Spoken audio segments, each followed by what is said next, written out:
warahmatullahi wabarakatuh. Saya Kuriana Alia Imana dari kelas Ekonomi 3B, NIM 2222111054. Di video kali ini saya akan membuat video penugasan dengan mata kuliah evaluasi pembelajaran yang diampu oleh Bapak Isrianto Soleh MPD. Berikut contoh soal esai dan pilihan ganda yang dapat saya paparkan. Soal esai yang pertama, tuliskan fungsi dan tugas Bank Perkreditan Rakyat, yakni menerima dana dari masyarakat dalam bentuk tabungan dan deposito berjangka. Yang kedua, memberikan kredit. Yang ketiga, menyediakan pembiayaan bagi nasabah. Yang keempat, menempatkan dananya dalam bentuk SBI, sertifikat deposito, atau pada bank lainnya. Soal yang kedua, apa sih tujuan dibentuknya OJK itu?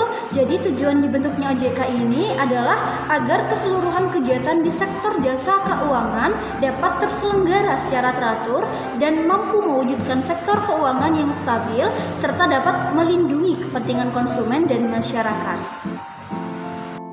Yang ketiga, jelaskan apa yang dimaksud dengan barang inferior itu. Jadi, barang inferior ini adalah barang yang permintaannya berkurang saat pendapatan bertambah. Soal yang keempat, sebutkan ciri-ciri pasar persaingan sempurna. Yang pertama, jumlah pembeli dan penjual sangat banyak, sehingga pembeli atau penjual secara perorangan tidak dapat mempengaruhi situasi pasar. Yang kedua, adanya kebebasan untuk mengambil keputusan. Yang ketiga, pembeli dan penjual mengetahui keadaan pasar. Maksudnya di sini, pembeli mengetahui informasi yang diperlukan seperti tingkat harga yang berlaku, perubahan-perubahannya, kuantitas serta kualitas barangnya. Sedangkan penjual di sini mengetahui kelengkapan informasi yang mencakup perubahan harga, penemuan sumber bahan mentah, tingkat upah, dan teknologi produksi. Lalu ciri yang keempat yakni produsen bebas keluar masuk pasar. Soal yang kelima, sebutkan tugas-tugas OJK. Yang pertama, mengatur dan mengawasi kegiatan jasa keuangan di sektor perbankan.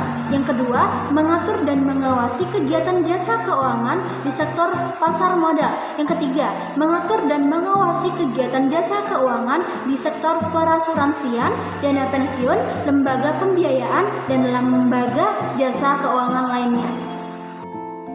Contoh soal yang berikutnya yakni contoh soal pilihan ganda. Soal yang pertama, kelangkaan adalah, jadi jawaban yang benar yang C. Kelangkaan adalah suatu kondisi ketika manusia memiliki sumber daya ekonomi yang terbatas untuk memenuhi kebutuhan yang tidak terbatas.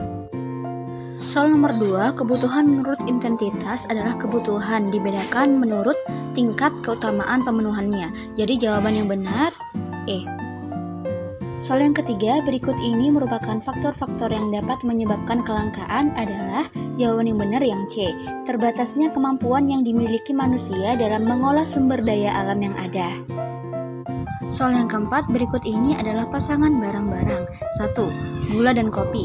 2. Mobil dan ban. 3. Kemeja dan dasi. 4. Beras dan jagung. 5. Ikan daging dan tahu tempe. Pasangan barang yang termasuk barang komplementer adalah jawaban yang benar yang A. Nomor 1, 2, dan 3, yakni gula dan kopi, mobil dan ban, dan kemeja dan dasi. Soal kelima, motif ekonomi yang paling tinggi nilainya adalah jawaban yang benar yang B, membuka cabang usaha untuk menambah omset penjualan.